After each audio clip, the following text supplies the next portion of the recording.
AM 560, The Answer.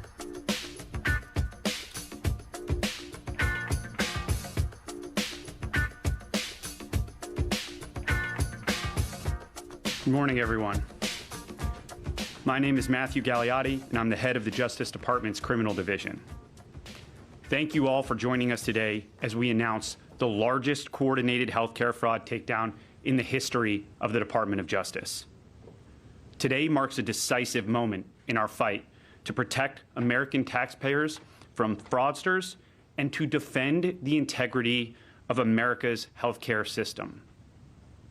We are announcing today charges against 324 defendants for their alleged participation in healthcare fraud schemes involving approximately $14.6 billion in.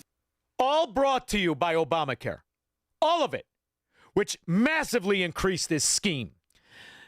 Look at the stealing. Look at the cost. Look at the insanity since you were delivered the utopia of Obamacare. False claims submitted to Medicare, Medicaid, and other health care programs. And as I watch the so-called retribution by the court system when it comes to stealing in the name of entitlements, when you're a Somalian, when you're a Democrat, it's truly fracking laughable. And I don't just mean the 3 Minnesota judges who overturned a guilty verdict themselves and let the scumbags run free. This is this week. This is unfracking believable to me. A 50-year-old woman who laundered $500,000 for her role in the $300 million Feeding Our Future fraud scheme received a 6-month prison sentence. Ms. Jamma, do you have any comment? Miss Jamma, Miss Yama Jamadu, another Somalian pirate. And why wouldn't they all? Why wouldn't they all steal? You got caught, you pled to the least crime, and you got 6 months? Judge Nancy Brazel said that Zamzam Jamma was one of the least culpable defendants, and she doesn't think that she'll see Squirrel, I came this close. In fact, I said one time to my wife, if you get pregnant again, we are going to name it Zamzam Jamma, come hell or high water. You realize what the frack is happening here? Jamma back in federal court for another crime. Jamma was part of a family fraud operation that 6 members of the Jamma family ran out of Bravo Restaurant and Cafe in Rochester. These fracking Jammas. These are Bad Mama Jammas. They keep stealing our money, these Jammas. Chester, Minnesota. Zamzam's older siblings own the restaurant.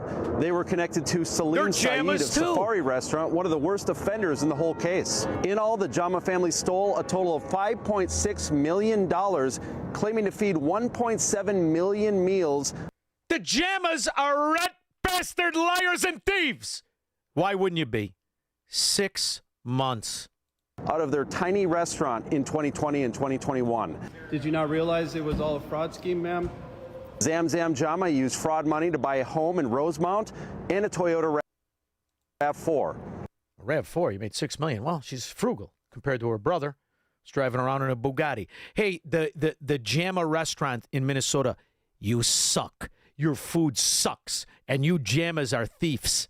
The feds seized the house and vehicle, as well as nearly $150,000 in her bank account. Woo! She is ordered to pay back $491,000. What are you going to do if you don't have it? You're going to take the RAV4? What are you going to do? I say you take Somalia. Somalia is the architect who worked in conjunction with Governor Stupidface Tim Walz and their Islamo-Nazi AG, Ellis. This is all not just avoidable. This is the plan of Obamacare. It worked exactly. And now what happens is you get the Department of Agitation and Propaganda. Bring out the foot soldiers. Much of the recent civil unrest in the metro area has been linked to anti-ICE demonstrations. Let me be clear. Peaceful protest is a protected right and a cornerstone of our democracy. We respect and defend that right. However, there's a clear line that cannot be crossed. When protest turns into rioting, violence, or criminal activity, it becomes unlawful, and it will not be tolerated. You notice how they riot? What do you riot about? You riot because somebody else, You can't make somebody else pay for your health care, pay for your house, pay for your food. See, violence is always the thief. The thief is willing to rob you in the first place. The American Democrat is always willing to rob you. That's why they hire professional liars and swindlers as their so-called representatives. Hi, everyone. Governor Pritzker here. I just came from signing our 8th balanced budget in a row. That is absolute bulldog. That may be a bigger lie than this one. Good morning, everyone. Beautiful Sunday morning here at Promontory Point on the south side of Chicago. I have really great news for all Illinoisans. We've reached a huge milestone for Access Home. That's our payment assistance program for first-time homebuyers. Whoa.